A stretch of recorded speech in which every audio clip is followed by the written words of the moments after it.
വേദനയാണ് വിജയത്തിൻ്റെ രഹസ്യം. ജീവിതത്തിലെ പച്ചയായ യാഥാർത്ഥ്യം, പ്രശ്നങ്ങൾ, പരാജയങ്ങൾ, നഷ്ടങ്ങൾ, കഷ്ടപ്പാടുകൾ ഇവയിലൂടെ കടന്നുപോകുന്ന ആളുകൾക്ക് വിജയത്തിൻ്റെ മൂല്യം വ്യക്തമായി മനസ്സിലാക്കാൻ കഴിയും. ചരിത്രവും വലിയ പോരാട്ടങ്ങളും അവയുടെ പിന്നിലെ വേദനയും ഒരാളെ പഠിപ്പിക്കുന്നു, ശക്തനാക്കുന്നു. മാത്രമല്ല അവരെ ശരിയായ ദിശയിലേക്ക് അവരെ നയിക്കുകയും ചെയ്യുന്നു.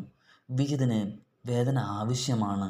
വേദന മനുഷ്യനെ ശക്തനാക്കുന്നു, തിരിച്ചറിവുള്ളവനാക്കുന്നു. വേദന ഇല്ലെങ്കിൽ മനുഷ്യന് തൻ്റെ പരിധിയും പരിമിതികളും അറിയാതെയാകും. ബുദ്ധിമുട്ട് നേരിടുമ്പോഴാണ് ഒരു മനുഷ്യൻ തൻ്റെ ഉള്ളിലെ ശക്തി കണ്ടെത്തുന്നത്.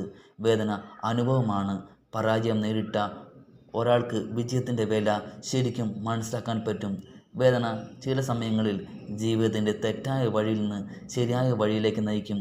പ്രിയപ്പെട്ട കലാം സാർ ദാരിദ്ര്യത്തിൽ വളർന്ന ഒരു ബാലനായിരുന്നു. അദ്ദേഹം ഇന്ത്യയുടെ രാഷ്ട്രപതിയായി മാറി. ജീവിതത്തിൽ അദ്ദേഹം നേരിട്ട നിരവധി ബുദ്ധിമുട്ടുകളും സാമ്പത്തിക പ്രശ്നങ്ങളും ശക്തിയായി പഠിപ്പിക്കുന്നത് ഇതാണ്: കഷ്ടപ്പാടാണ് എല്ലാത്തിൻ്റെയും മൂലാധാരം. വിജയത്തിൻ്റെ രഹസ്യം എന്ന് പറയുന്നത് അതിൻ്റെ അടിസ്ഥാനവും മറ്റൊന്നല്ല. തോമസ് എബ്രഹാം ലിങ്കൺ ആയാലും തോമസ് എഡിസൺ ആയാലും ഒരുപാട് കഷ്ടപ്പെട്ടിട്ടുള്ളവരാണ്. തോമസ് എഡിസൻ്റെ കാര്യമെടുക്കുകയാണെങ്കിൽ അദ്ദേഹം ലൈറ്റ് കണ്ടുപിടിക്കാൻ 1000-ലധികം തവണയാണ് പരാജയപ്പെട്ടത്. പക്ഷേ അദ്ദേഹം അതിനൊരു പരാജയമായി കണ്ടില്ല, പകരം അതിനെ ഒരു പഠനമായാണ് കണ്ടത്. അതാണ് അദ്ദേഹത്തെ ലോകത്തിലെ ഏറ്റവും വലിയ ശാസ്ത്രജ്ഞനാക്കി മാറ്റിയത്. നെൽസൺ മണ്ടേല 27 വർഷമാണ് ജയിൽ ശിക്ഷ അനുഭവിച്ചത്. എന്നാൽ അദ്ദേഹം പ്രതികാരമല്ല തിരഞ്ഞെടുത്തത്, പകരം സമാധാനമാണ്. ആ വേദന അദ്ദേഹത്തെ ലോകത്തിൻ്റെ നേതാവാക്കി.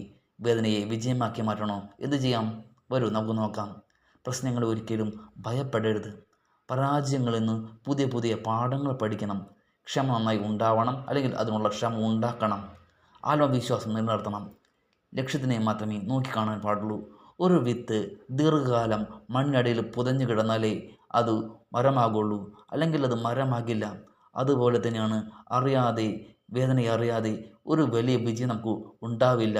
ഉണ്ടായാലും അതിന് വലിയ മൂല്യം നമ്മൾ നൽകില്ല. വേദനകൾ നമ്മളെ തകർക്കുവാനല്ല വരുന്നത്, നമ്മളെ കൂടുതൽ കരുത്തരാക്കുവാൻ വേണ്ടിയാണ് അത് വരുന്നത്. പുതിയ വ്യക്തിയാക്കാനാണ് അത് വരുന്നത്. വേദനയെക്കുറിച്ച് പഠിച്ചാൽ അത് നമ്മളെ മാറ്റങ്ങൾ കൊണ്ടുവരും. ആ മാറ്റമാണ് പിന്നീട് നമ്മുടെ ശക്തിയാകുന്നത്. അത് വലിയ വിജയം പിന്നീട് കൊണ്ടുവരും.